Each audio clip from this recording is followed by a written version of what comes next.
Welcome in to the Rockies Insider. I'm your host, Patrick Lyons, breaking down this post-game breakdown. Rockies, Phillies, home opener for the Phillies at Citizens Bank Park. A Rockies loss, 6-1. How did it get that way? Did the Rockies lead in this game at some point? Yeah, they did. I'll get into all of that, but we have to start with what's good right now because the Rockies are at 1-3. And honestly, those are probably the projections of where a lot of folks would have said the Rockies are at. Starting on the road can be a little bit of a challenge, but all teams certainly have to deal with that. And the Rockies on Saturday, they were 1-1. So they had an opportunity with a win on Monday to feel good about themselves and feel good that maybe they could be back at 500 by game 4 of the season, something they were last at 500, that being back in 2023 to start the year when they won the first 2 games of the season in San Diego. Since then, though, the Rockies have just not been at or around 500 to start their year very often. Last year, of course, it didn't happen at all with that rough start to the season down in Phoenix, 2-2 on April 2nd in 2023. In 2022, got to remember, that was when they made a flurry of moves. You probably might not have realized, but in that 2021-22 offseason, the Rockies invested $300 million in their roster. They invested $300 million in player, not so much acquisition. Sure, $182 million of that was for Kris Bryant, but there was also extensions for Kyle Freeland, Senzatella, Elias Diaz, CJ Cron, Kyle Freeland, Ryan McMahon, a lot of guys, $300+ million. And there was some excitement. They acquired Randall Grichuk in a trade. They added some relief pitching, some starting pitching, Chad Kuhl, Alex Colomé. There seemed like maybe something was going to happen, and they started off 17-7 on May 15th. And from there, it went downhill. And had they not been so good at the start of the year, they probably could have lost 100 games back in 2022. 2021, they started off 1-1. In 2020, during the pandemic, they were 20-20. First 40 games, they were at 500 on September 6th. And then the rest of the way, they went 6-14. And then in 2019, a lot of folks forget that despite the fact that they made the postseason, they were at 500 deep into the year on July 14th. They were at 46-46. The rest of the way, though, 25-45. So the Rockies had an opportunity to feel good going into an off day on Tuesday, that maybe they could get back to 500. This might be the closest they're at 500 with the 6-1 loss to the Phillies, down 1-3. Sean in the chat again. If you're here live, go ahead and drop in a message or a question, and I will absolutely get to it. Sean saying, I know he's sneaky, or rather, I know he's streaky, but I'm getting annoyed by McMahon. He strikes out way too much. There is a lot of swing and miss there for him. That's very much true.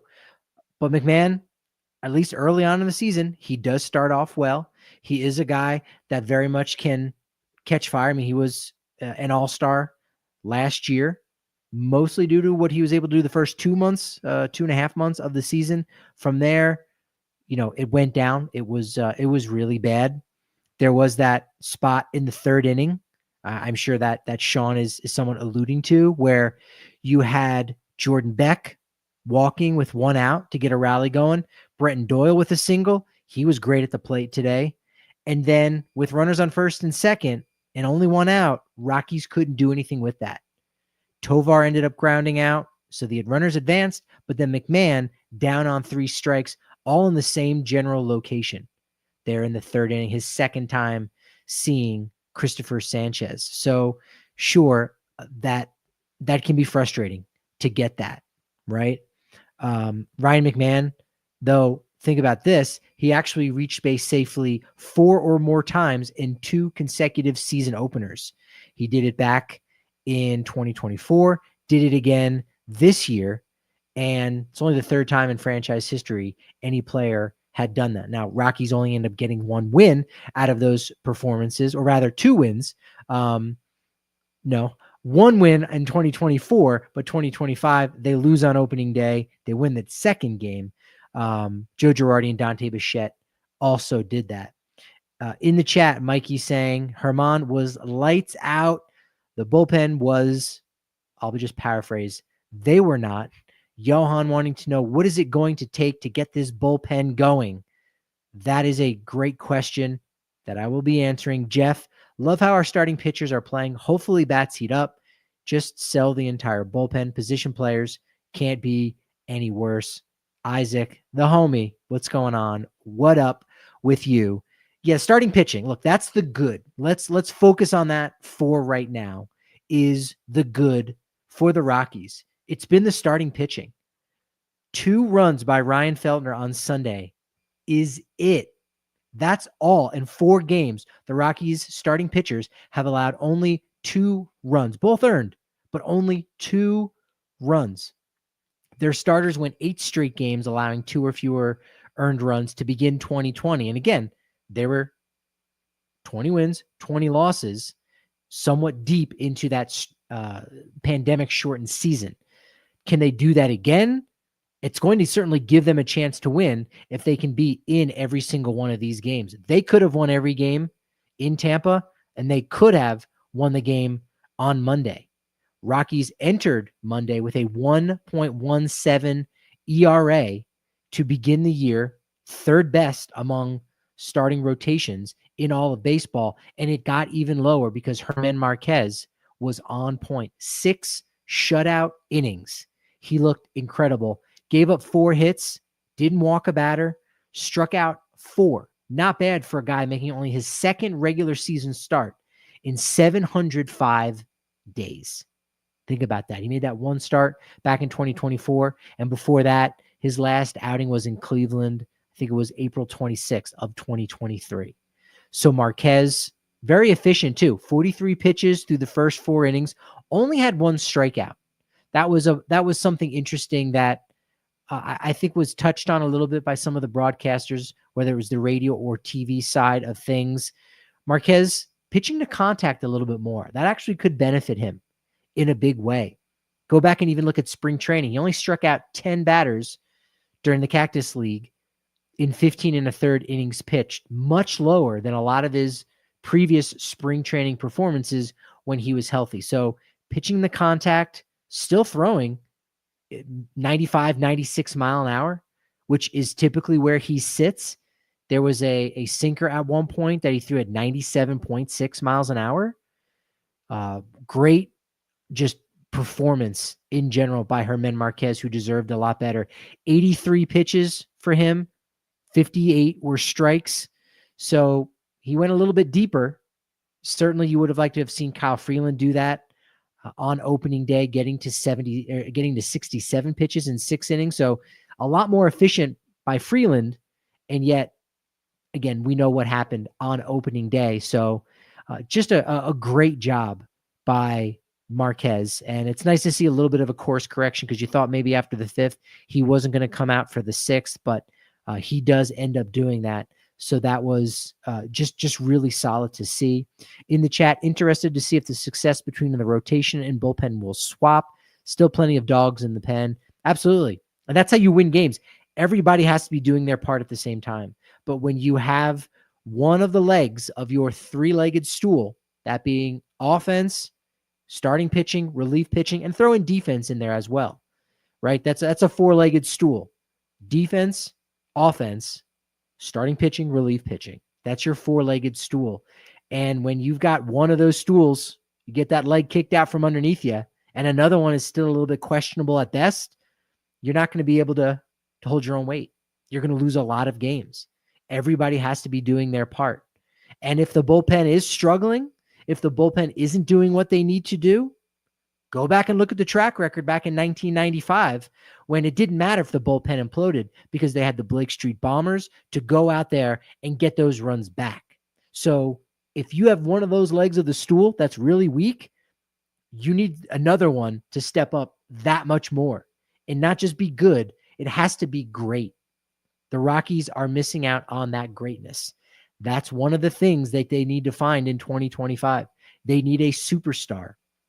on this team, on this roster, not just one that they're paying like a superstar, but the Rockies need a superstar to lift them and carry them at times. Brenton Doyle, you can argue, did that a little bit today. Can't say he carried the team, but he did reach base all 4 plate appearances, walked, and then had 3 singles. He's doing it defensively as well, as we know. So you have to get contributions from everybody. And the starting pitching is doing it right now. 0.83 ERA by this rotation right now. Absolutely outstanding. I think it is the best in the National League. We'll see what ends up happening. The Nationals are doing really well. White Sox are pitching at their brain. So some of the worst teams, or at least the teams pegged for the bottom of their division, pitching incredibly well. And Christopher Sanchez, was solid. 5 1/3 innings pitched, allowed the 1 run, the home run to Hunter Goodman. And I sort of didn't realize this, don't know if this was mentioned on the broadcast, but you had a pair of former Tampa Bay Rays starting pitchers in this matchup. Márquez, of course, coming over ahead of 2016 in that Márquez and Jake McGee from the Tampa Bay Rays only cost Colorado Corey Dickerson and Kevin Padlo. Big win there for the Rockies. And for the Phillies, they traded Christopher Sanchez, or they acquired Christopher Sanchez ahead of the 2020 season for the Australian Curtis Mead. So again, tip of the cap to Márquez, who is looking, he's got a friendly competition right now with Kyle Freeland, because those two guys are very close in wins above replacement. Baseball Reference, I've never noticed this before. I don't know what kind of anomaly is going on, if this is common or not, but I looked at the all-time leaders in wins above replacement for the Rockies franchise, and Márquez was there. He was 11th, just behind Kyle Freeland, and it said that he was at 17.6 wins above replacement. But if you actually go onto his player page and you look at his 9 seasons in the majors, it's only 15.9 wins above replacement. So not sure what's going on. Baseball Reference, we need you to be perfect. I don't know why these values ended up being differently, but really good matchup. Sanchez, one of the more underrated pitchers, I think, in the National League. It's one of the reasons why the Phillies ended up signing him to an extension. Not an extension so much, more like they were giving themselves some cost certainty. They locked him up 4 years, $22.5 million. Those years were already, Sanchez was under club control. So he wasn't going to be a free agent in 4 years anyway. But they get some cost certainty, and they also get themselves a club option for 2029 and 2030 at $14 and $15 million respectively for a guy, a left-hander who, he'll be 32 years old, but lefties, sometimes they do age that way. We're seeing that.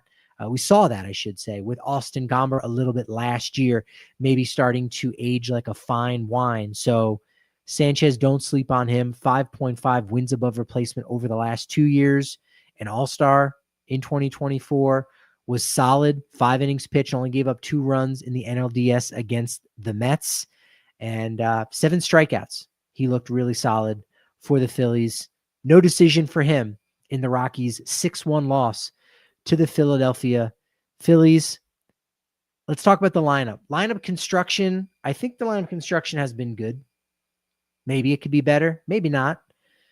Rockies only scoring 9 runs in 4 games. A lot of that having to do with the strikeouts.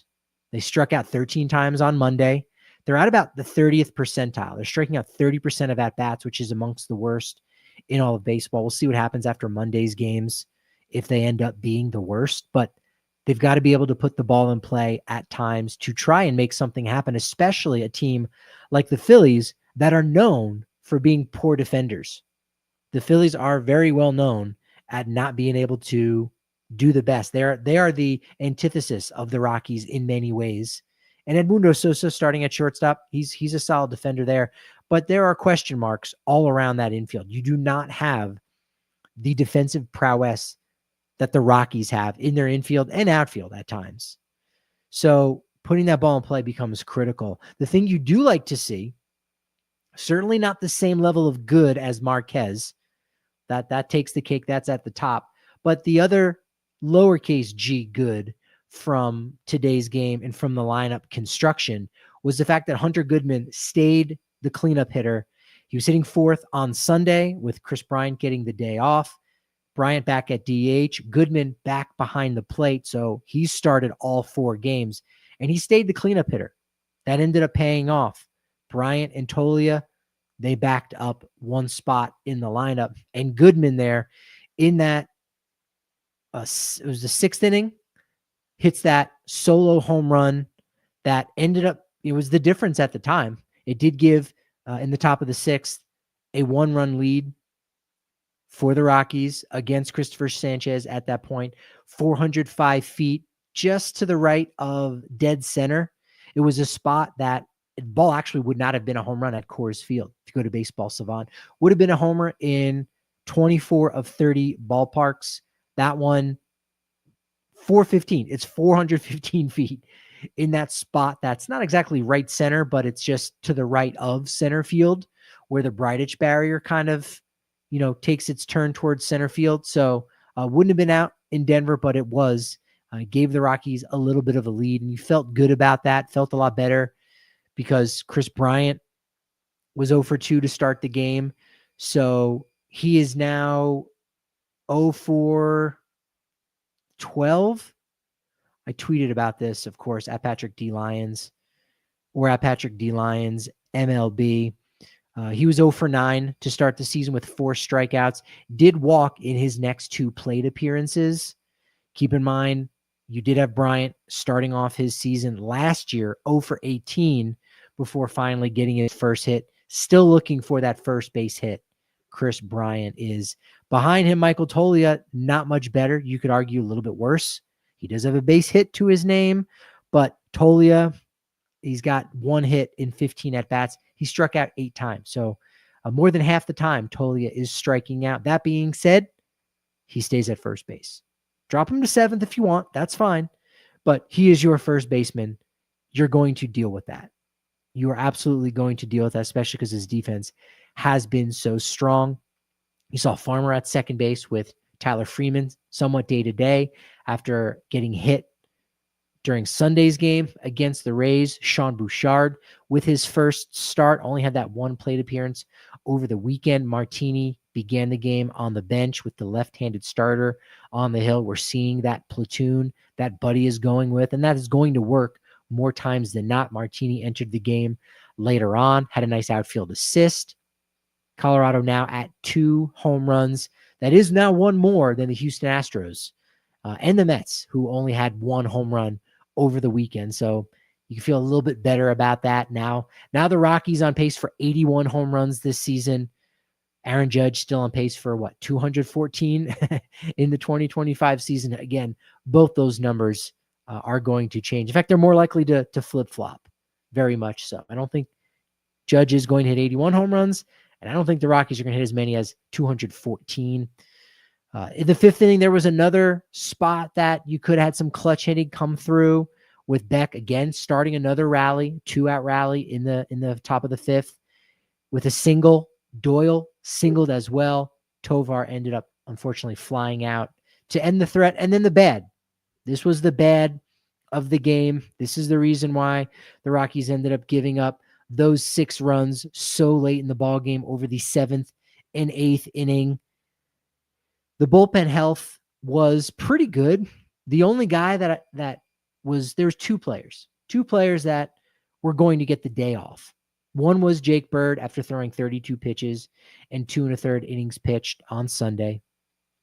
Luis Peralta, he had pitched the last 2 days, so you're not going to send him out a 3rd day in a row. Those are really the 2 guys that you weren't going to see on Monday. You knew that wasn't going to happen. Kinley, 22 pitches on Sunday. If he was really needed, maybe you could go that route. So sure enough, Buddy needed a lefty. There was only one other left in the pen. It was Scott Alexander. He did not look good. Gave up the leadoff single, got a double play to erase it, then gave up a double, gave up a walk to a struggling Trey Turner. Runners on 1st and 2nd with 2 outs. Buddy had seen enough, decided to go with Vodnik from the right side. On the 2nd pitch, Edmundo Sosa erased the very thin 1-0 lead that the Rockies had with a 2-run double. 3 pitches later, Kyle Schwarber added a 2-run home run to make it 4-1. And that was it. It didn't matter that Bradley Blalock came in to start the 8th for his first outing of the season, gave up 3 hits. Harper singled, but was quickly erased, trying to stretch it into a double. Martini with a nice throw. Nice tag by Ezekiel Tovar. Max Kepler, solo homer off the foul pole. Nick Castellanos, solo homer to center. That's where you get your 6 runs. And the Rockies bullpen, 11.25 ERA through the first 4 games. The starters, 0.85. You're not going to win a lot of ball games like that unless your starting pitchers are going all 9, and this just isn't 1983 anymore. It's just not. Before the game, if you're on social media, you know that Ryan Spilborghs talked about the Rockies making a couple interesting phone calls last night before Monday's game, ordering a couple more torpedo bats that the Yankees were using over the weekend against the Milwaukee Brewers. Aaron Judge with 3 home runs. He's not using a torpedo bat, but 9 homers by the Yankees on Saturday. I'll be talking more about this trend in baseball. That really is just the Yankees at this point, but everybody's getting their orders in for torpedo bats. Where did it come from? Why is this something that works for some players and not others? Is it an injury concern? I'll be talking about that on Tuesday evening over on the Blake Street Banner on Blake Street Banner's YouTube channel. Kris Bryant, one of the few players that did order some of these torpedo bats from his bat company.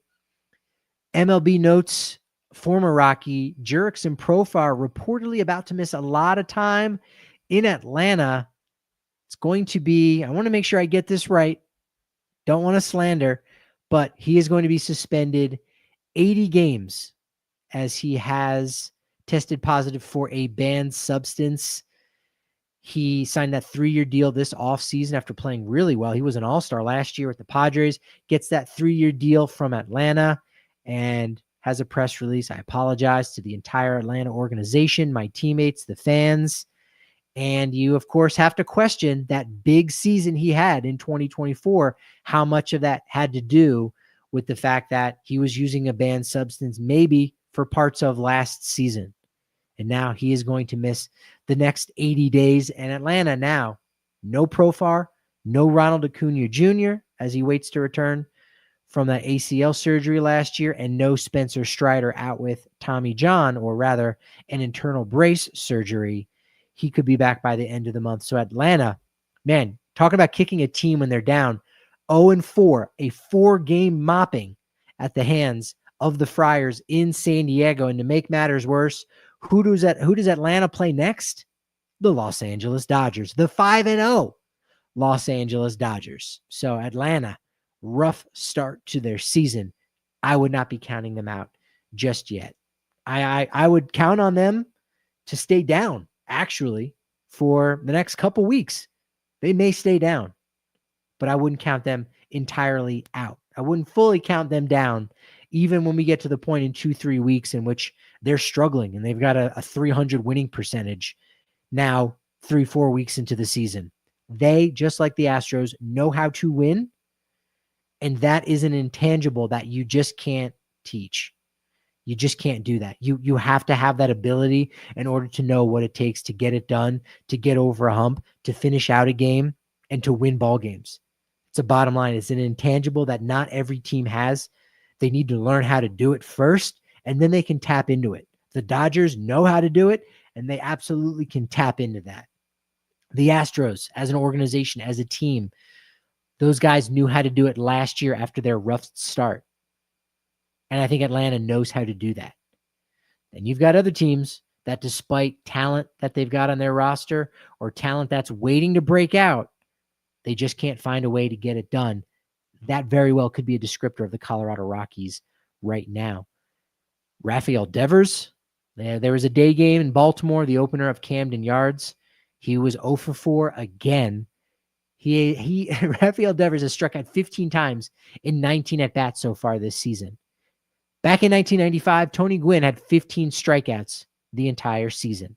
585 at-bats. So Rafael Devers already, it's not even April 1st, has struck out more than Tony Gwynn during the entire 1995 season.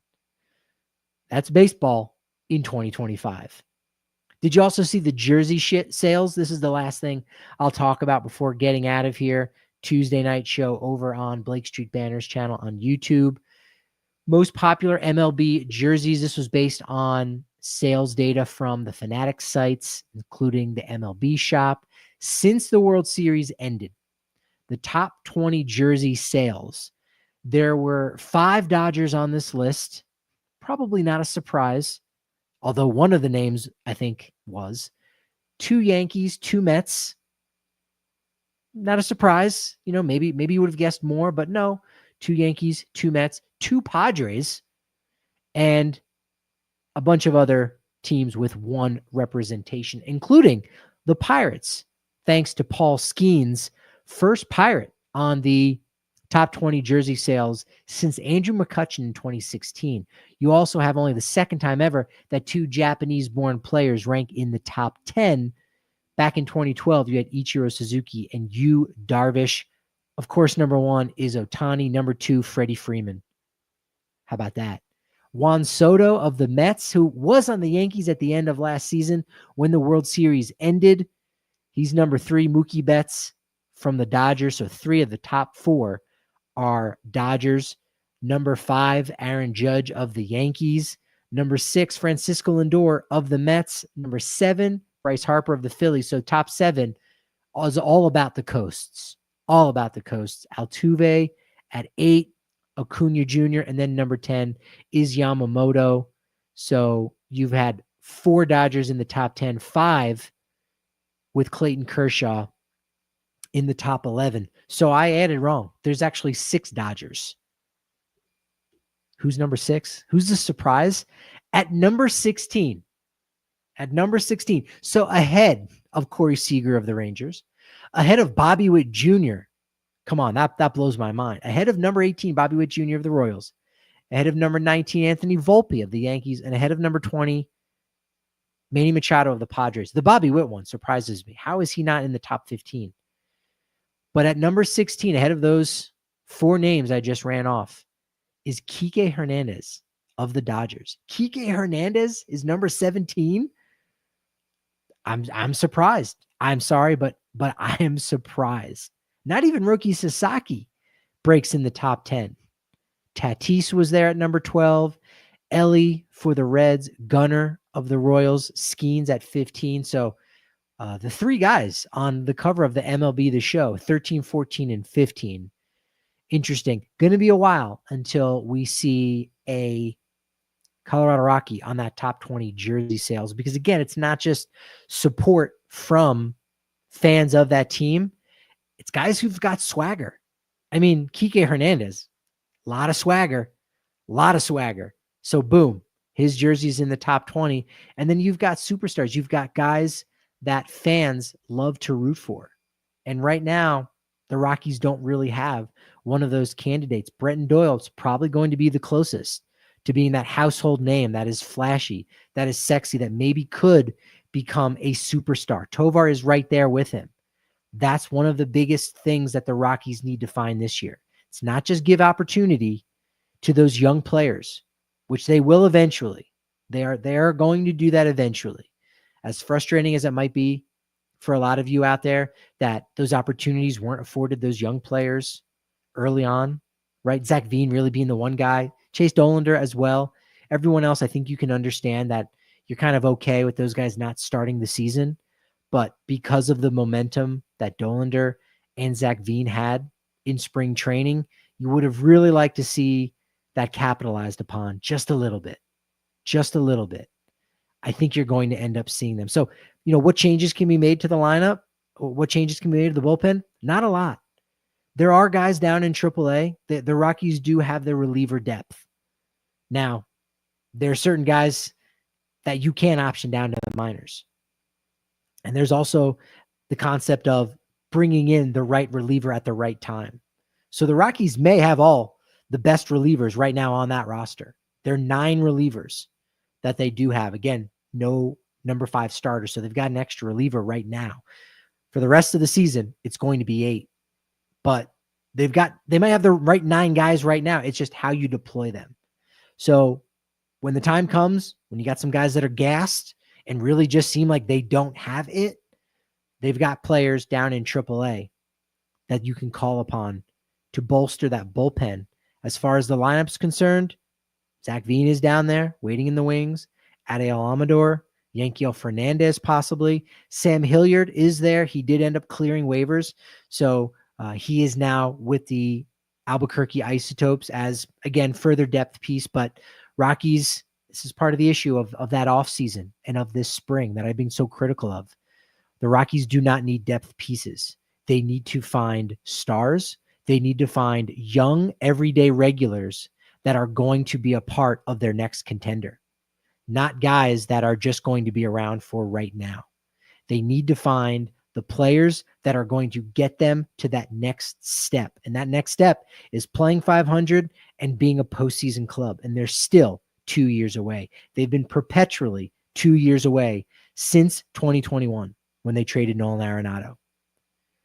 And as much as there's some folks out there that are trying to say, well, who is at fault, right? Or who can we pin this on? The Rockies or Nolan Arenado? When we go back and look, maybe Nolan Arenado knew what was coming. He could read the tea leaves. He saw where this franchise was going and did not want to be a part of a sinking ship. So you can be mad and you can be frustrated at him for leaving and wanting to get out of Denver, but we've seen it. We've seen why since 2021.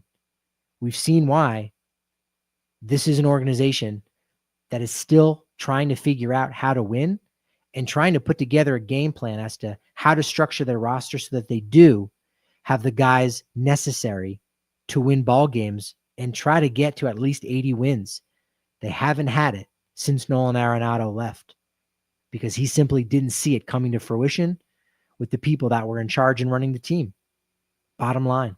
At Patrick D. Lyons, at Patrick D. Lyons MLB, and Rockies Insider. Make sure you're going over to the YouTube channel as well, checking out tons of awesome video, and leave me a review. That can go such a long way. Please leave a review on the podcast side or as well as on YouTube, a thumbs up, leave a comment. All those things go a long way. Appreciate you joining me, everybody in the chat. Jeff, Isaac, Sean, Mikey, Johan, appreciate the momentum you've given me, but momentum can only be as good as your next show. So I'll talk to you Tuesday night live on the Blake Street Banner channel on YouTube.